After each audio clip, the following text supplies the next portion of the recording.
वैभवशाली विचारधारा में विश्वास रखने वाले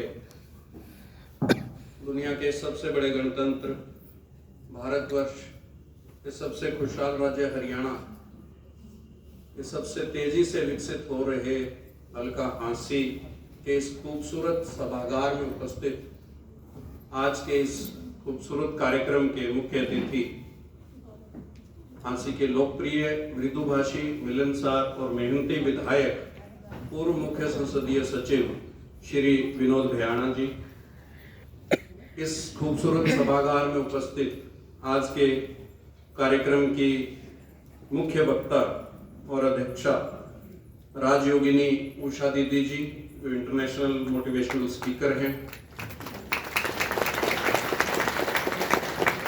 राजयोगिनी लक्ष्मी दीदी जी, जो ब्रह्म कुमारी सोनीपत जो रिट्रीट सेंटर है उसकी डायरेक्टर हैं और सब जोन हांसी का सारा कार्यभार संभालती हैं। बहुत ही सुंदर गीत प्रस्तुत किया माउंट आबू से पधारे भाई युगरतन जी तथा इस कार्यक्रम में उपस्थित सभी पुण्य आत्माओं को सनातन धर्म की परंपरा अनुसार मेरा हाथ जोड़कर प्रणाम। वैसे तो इतनी अच्छी स्पीच और इतना एलिगेंट डांस और इतने सुंदर गीत जो युगरतन जी ने कहा, उसके बाद कहने को कुछ रह नहीं जाता और मन ये करता है कि जिस तरह के मेडिटेशन में हम थे अभी कुछ पल पहले, तो उषा दीदी जी के नेतृत्व में उसी तरह की भावभंगिमा में, उसी तरह की वे ऑफ लाइफ में, उसी तरह के समय में हम सदा सदा सदा रहे। करता ना जी मन। ऐसा सौभाग्य देने के लिए मैं ब्रह्म कुमारी संस्था के प्रत्येक महान आत्माओं का, सभी का बहुत बहुत धन्यवाद करता हूं। मैं आदरणीय विधायक जी से अभी चर्चा कर रहा था कि इस हॉल की जो बनावट है और जो सिर्फ निर्माण ही नहीं, जो यहाँ जो शांति, नाम ही शांति सरोवर है, तो यहाँ कितनी एक स्लोप भी यहाँ की ना जेंटल है। मैंने कई ऑडिटोरियम देखे हैं, कई हॉल देखने का सौभाग्य प्राप्त हुआ है, तो यहाँ की जो ऑरा है, यहाँ की जो भावना है, एनर्जी है, वो बहुत शांति प्रदान करने वाली है। तो इसके लिए जोरदार तालियां पूरी संस्था।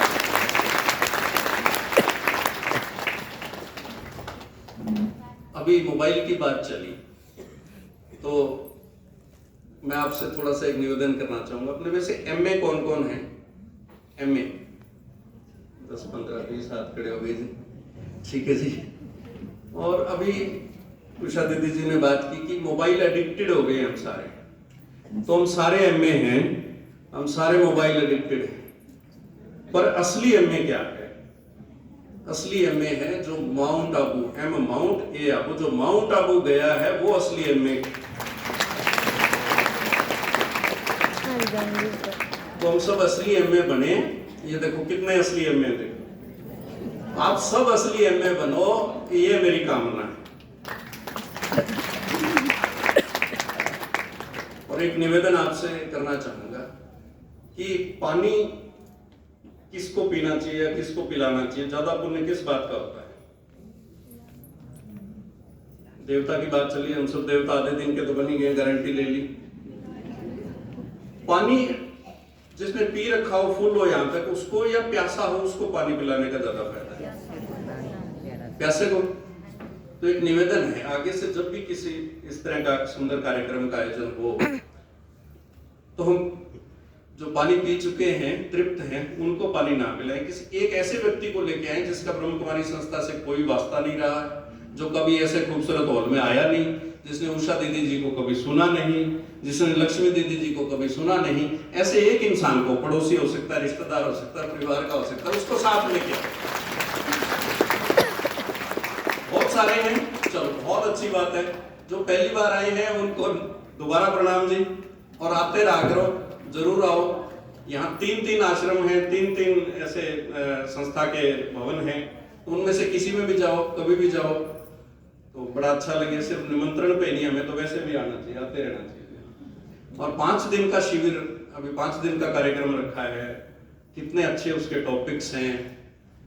तो रियली ये 5 दिन मैं ये समझूंगा कि हमारे लिए बहुत ज़्यादा सौभाग्यशाली होंगे जो इन 5 कार्यक्रम में जा पाएंगे। 1, 2, 3, 4, 5 जितने में भी जा पाए तो सौभाग्यशाली होंगे। और ज़्यादातर कोशिश ये करो कि सभी अटेंड करो, या जरूर जो प्यासा है उसको अटेंड करवाओ। बहुत पुण्य लगेगा, बहुत पुण्य।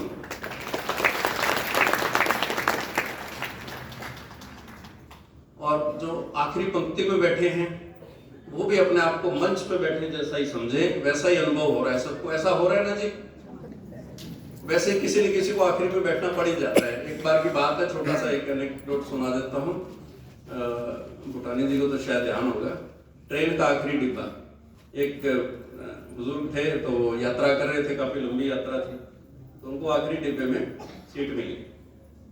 तो जब भी कोई रुकते तो पानी पीने की अगर इच्छा होती तो पानी पी के आते, इतने ट्रेन चलने का टाइम हो जाता। चाय की इच्छा होती तो चाय का भी थोड़ा सा दूर होता आखिरी डिब्बे से।